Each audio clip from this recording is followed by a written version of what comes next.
You will hear a number of different recordings, and you will have to answer questions on what you hear.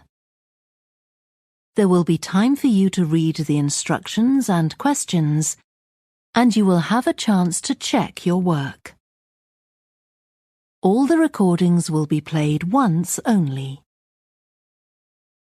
The test is in 4 sections.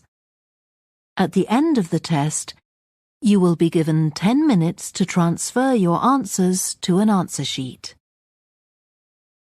Now turn to Section 1. Section 1. You will hear a telephone conversation between an official at a village hall and a woman who wants to hire a public room. First, you have some time to look at questions 1 to 6.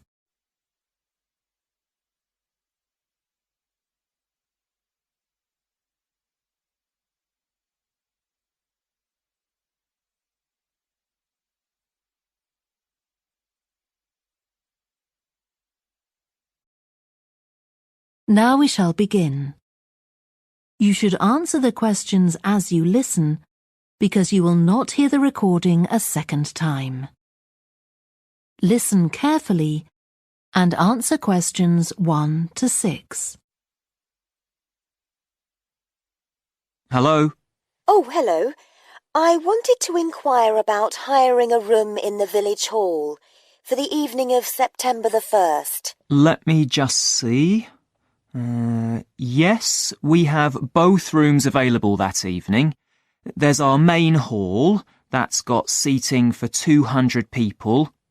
Or there's the Charlton room. Sorry? The Charlton room. CHARLTON.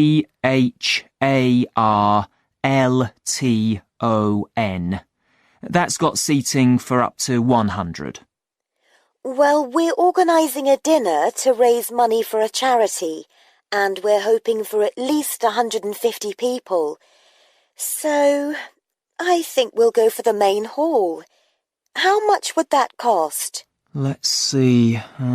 You wanted it for the evening of September the 1st?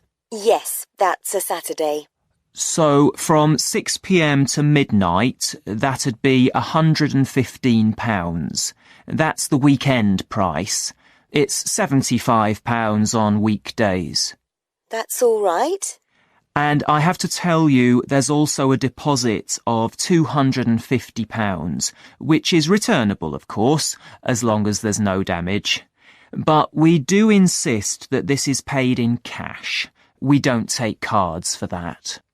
You can pay the actual rent of the room however you like, though. Cash, credit card, cheque. Oh, well, I suppose that's okay. So, does the charge include use of tables and chairs and so on? Oh, yes. And what about parking? Yeah, that's all included. The only thing that isn't included is, you said you were organising a dinner? Yeah. Well, you'll have to pay extra for the kitchen if you want to use that. It's £25. It's got very good facilities, good quality cookers and fridges and so on. OK. Well, I suppose that's all right. We can cover the cost in our entry charges. Right, so I'll make a note of that. Now, there are just 1 or 2 things you need to think about before the event. For example, you'll have to see about getting a licence if you're planning to have any music during the meal. Oh, really? It's quite straightforward. I'll give you the details later on. And about a week or 10 days before your event, you'll need to contact the caretaker, that's Mr. Evans, to make the arrangements for entry. He'll sort that out with you. And do I give him the payment as well? No, you do that directly with me. Before you hear the rest of the conversation, you have some time to look at questions 7 to 10.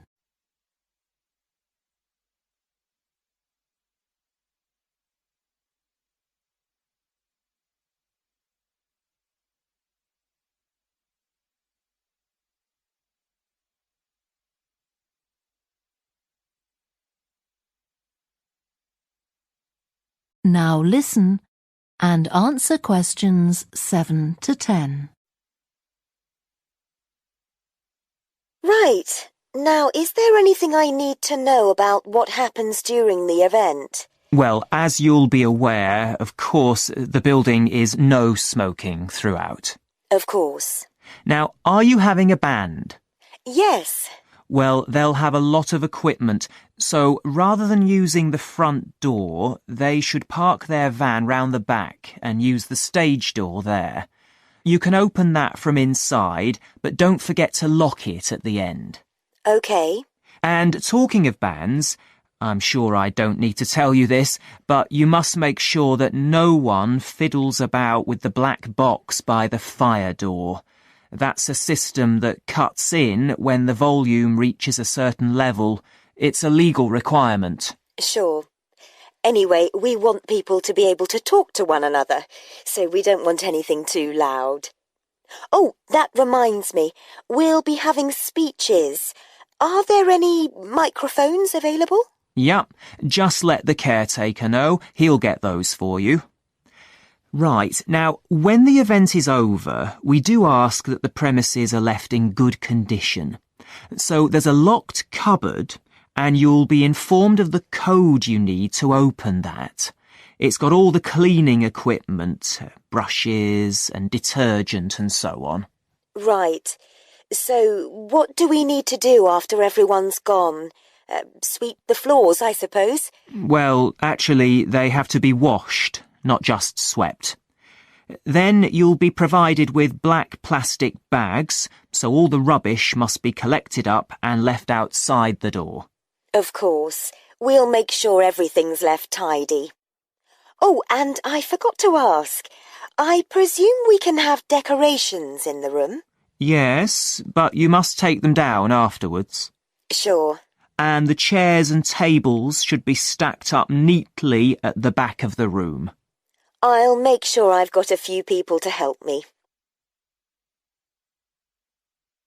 That is the end of section 1. You now have half a minute to check your answers.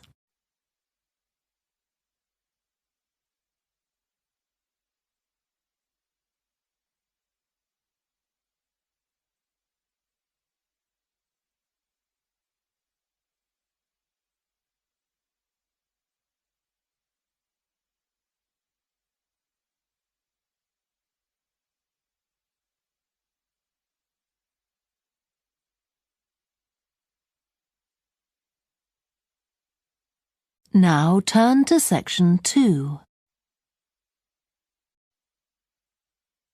Section 2. You will hear a guide talking to a group of visitors to a farm. First, you have some time to look at questions 11 to 14.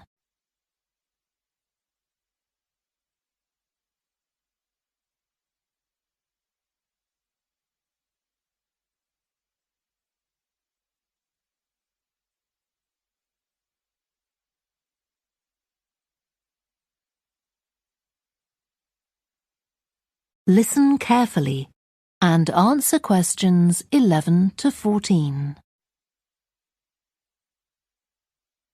Welcome to the Fiddy Working Heritage Farm. This open-air museum gives you the experience of agriculture and rural life in the English countryside at the end of the 19th century. So you'll see a typical farm of that period, and like me, all the staff are dressed in clothes of that time. I must give you some advice and safety tips before we go any further. As it's a working farm, please don't frighten or injure the animals. We have a lot here, and many of them are breeds that are now quite rare. And do stay at a safe distance from the tools. Some of them have sharp points, which can be pretty dangerous, so please don't touch them. We don't want any accidents, do we? The ground is very uneven, and you might slip if you're wearing sandals, so I'm glad to see you're all wearing shoes. We always advise people to do that. Now, children of all ages are very welcome here, and usually even very young children love the ducks and lambs, so do bring them along next time you come. I don't think any of you have brought dogs with you, but in case you have, I'm afraid they'll have to stay in the car park unless they're guide dogs. I'm sure you'll understand that they could cause a lot of problems on a farm. Before you hear the rest of the talk, you have some time to look at questions 15 to 20.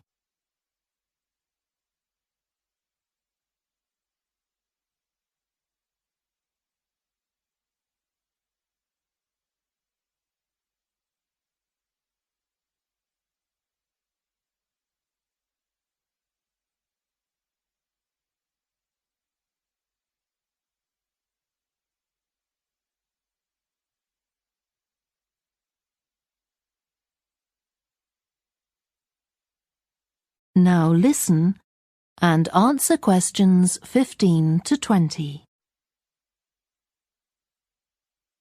Now let me give you some idea of the layout of the farm.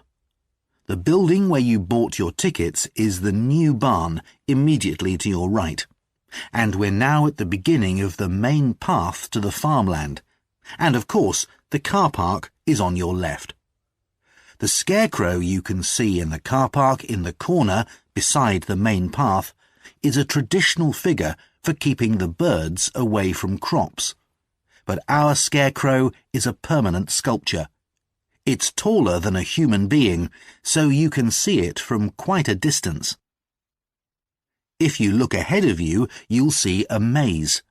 It's opposite the new barn, beside the side path that branches off to the right, just over there. The maze is made out of hedges which are too tall for young children to see over them, but it's quite small, so you can't get lost in it. Now, can you see the bridge crossing the fish pool further up the main path? If you want to go to the cafe, go towards the bridge and turn right just before it. Walk along the side path and the cafe's on the first bend you come to. The building was originally the schoolhouse, and it's well over 100 years old. As you may know, we run skills workshops here, where you can learn traditional crafts like woodwork and basket making. You can see examples of the work and talk to someone about the courses in the Black Barn.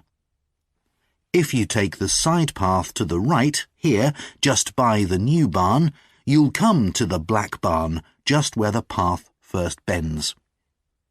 Now, I mustn't forget to tell you about picnicking, as I can see some of you have brought your lunch with you. You can picnic in the field, though do clear up behind you, of course. Or if you'd prefer a covered picnic area, there's one near the farmyard, just after you cross the bridge.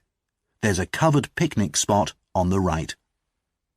And the last thing to mention is Fiddy House itself.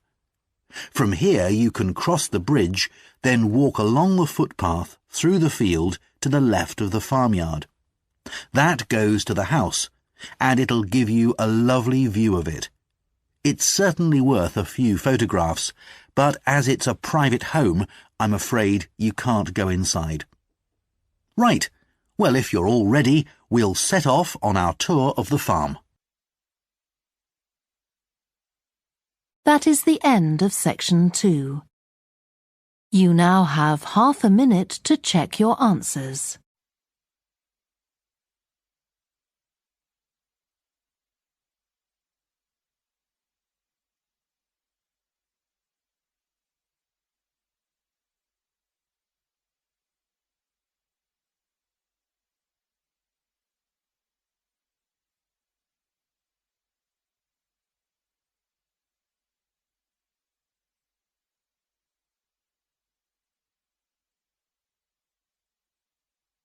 Now turn to section 3. Section 3. You will hear two psychology students called Lisa and Greg discussing a project they have to do. First, you have some time to look at questions 21 to 27.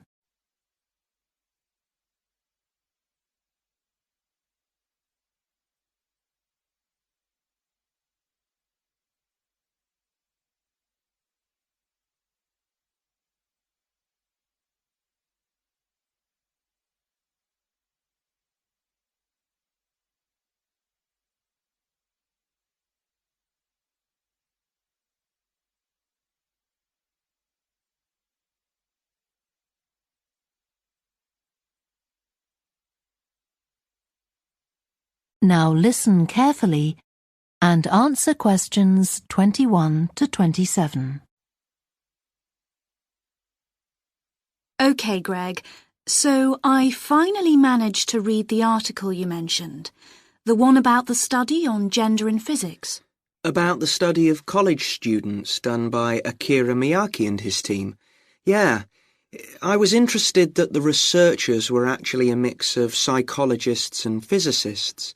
That's an unusual combination. Yeah, I got a little confused at first about which students the study was based on. They weren't actually majoring in physics, they were majoring in what's known as the STEM disciplines. That's science, technology, engineering and math. Yes, but they were all doing physics courses as part of their studies. That's correct. So, as I understood it, Miyake and co. started from the fact that women are underrepresented in introductory physics courses at college, and also that, on average, the women who do enroll on these courses perform more poorly than the men. No one really knows why this is the case. Yeah, but what the researchers wanted to find out was basically what they could do about the relatively low level of the women's results. But in order to find a solution, they needed to find out more about the nature of the problem. Right.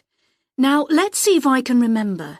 It was that in the physics class, the female students thought the male students all assumed that women weren't any good at physics. Was that it?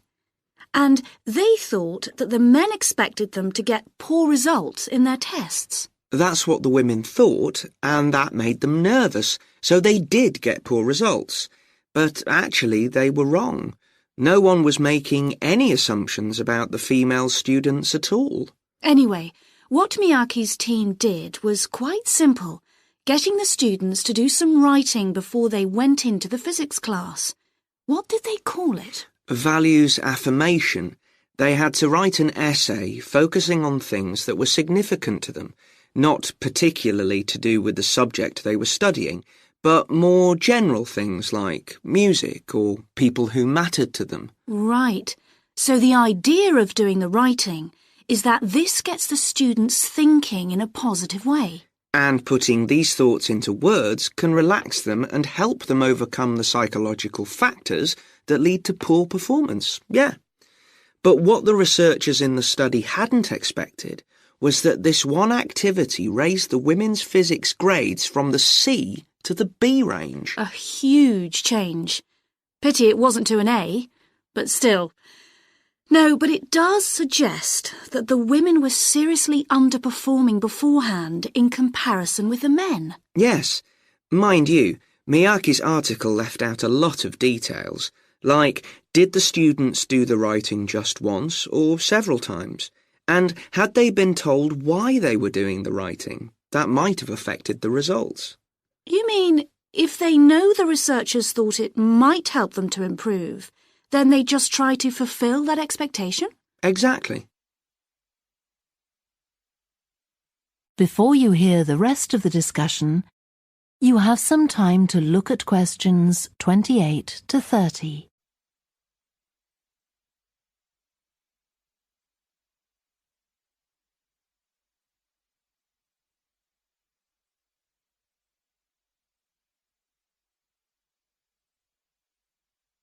Now listen and answer questions 28 to 30. So anyway, I thought for our project we could do a similar study. but investigate whether it really was the writing activity that had that result.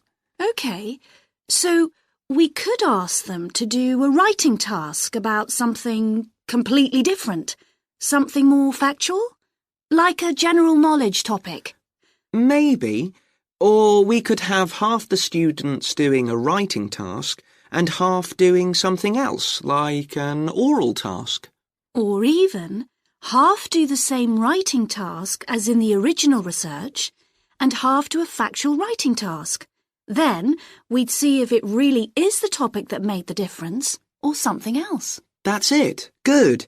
So, at our meeting with the supervisor on Monday, we can tell him we've decided on our project. We should have our aims ready by then. I suppose we need to read the original study. The article's just a summary. And there was another article I read by Smolinski. It was about her research on how women and men perform in mixed teams in class, compared with single-sex teams and on their own. Let me guess. The women were better at teamwork. That's what I expected. But actually, the men and the women got the same results, whether they were working in teams or on their own. But I guess it's not that relevant to us. What worries me, anyway, is how we're going to get everything done in the time. We'll be okay now we know what we're doing. Though I'm not clear how we assess whether the students in our experiment actually make any progress or not. No, we may need some advice on that. The main thing's to make sure we have the right size sample, not too big or too small. That shouldn't be difficult. Right, what do we need to do next? We could have a look at the timetable for the science classes, or perhaps we should just make an appointment to see one of the science professors. That'd be better. Great. And we could even get to observe one of the classes. What for? Well, OK, maybe let's just go with your idea. Right, well, I think that's everything for now. That is the end of section 3. You now have half a minute to check your answers.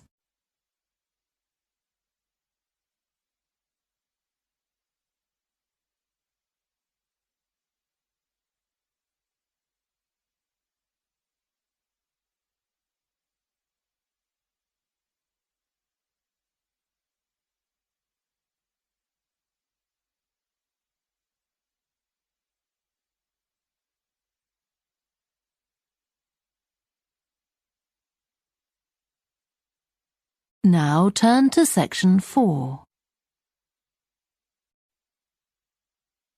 Section 4.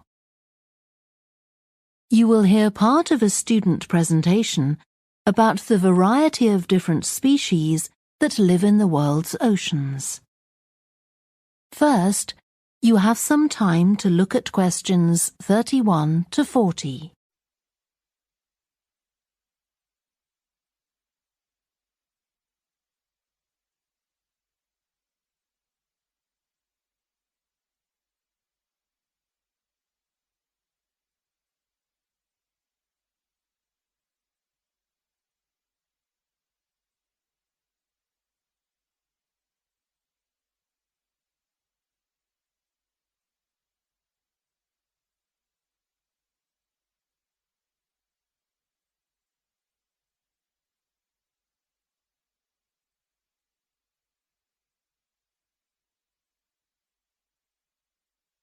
Now listen carefully and answer questions 31 to 40. I've been looking at ocean biodiversity. That's the diversity of species that live in the world's oceans. About 20 years ago, biologists developed the idea of what they called biodiversity hotspots. These are the areas which have the greatest mixture of species. So one example is Madagascar. These hotspots are significant because they allow us to locate key areas for focusing efforts at conservation. Biologists can identify hotspots on land fairly easily, but until recently, very little was known about species distribution and diversity in the oceans, and no one even knew if hotspots existed there. Then a Canadian biologist called Boris Worm did some research in 2005 on data on ocean species that he got from the fishing industry. Worm located 5 hotspots for large ocean predators, like sharks, and looked at what they had in common. The main thing he'd expected to find was that they had very high concentrations of food, but to his surprise, that was only true for 4 of the hotspots. The remaining hotspot was quite badly off in that regard. But what he did find was that in all cases, the water at the surface of the ocean had relatively high temperatures, even when it was cool at greater depths. So, this seemed to be a factor in supporting a diverse range of these large predators.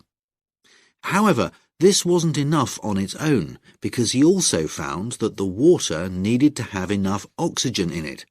So these 2 factors seemed necessary to support the high metabolic rate of these large fish. A couple of years later, in 2007, a researcher called Lisa Balance, who was working in California, also started looking for ocean hotspots, but not for fish. What she was interested in was marine mammals, things like seals. And she found 3 places in the oceans which were hotspots, and what these had in common was that these hotspots were all located at boundaries between ocean currents. And this seems to be the sort of place that has lots of the plankton that some of these species feed on. So now people who want to protect the species that are endangered need to get as much information as possible. For example, there's an international project called the Census of Marine Life. They've been surveying oceans all over the world, including the Arctic. One thing they found there, which stunned other researchers, was that there were large numbers of species which live below the ice, sometimes under a layer up to 20 meters thick. Some of these species had never been seen before. They've even found species of octopus living in these conditions. And other scientists working on the same project but researching very different habitats on the ocean floor have found large numbers of species congregating around volcanoes, attracted to them by the warmth and nutrients there.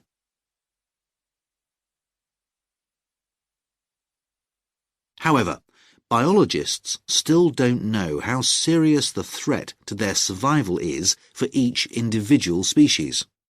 So a body called the Global Marine Species Assessment is now creating a list of endangered species on land, so they consider things like the size of the population, how many members of one species there are in a particular place, and then they look at their distribution in geographical terms.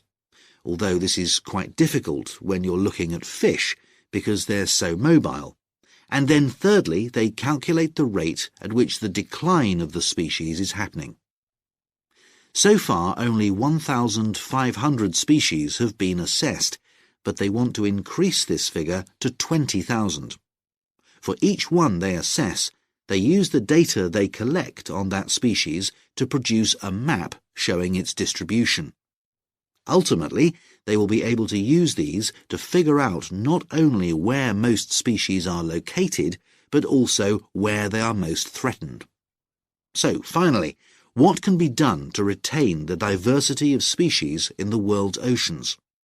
Firstly, we need to set up more reserves in our oceans, places where marine species are protected. We have some, but not enough.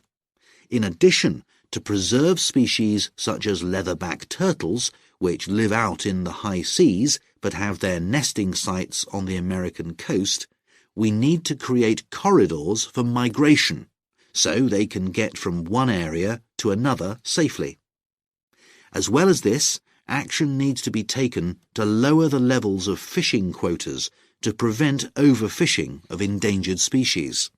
And finally, there's the problem of bycatch.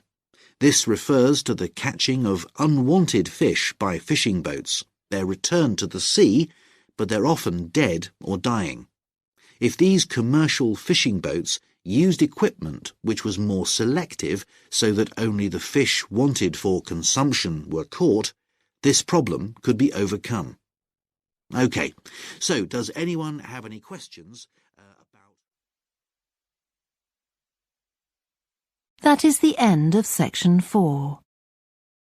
You now have half a minute to check your answers.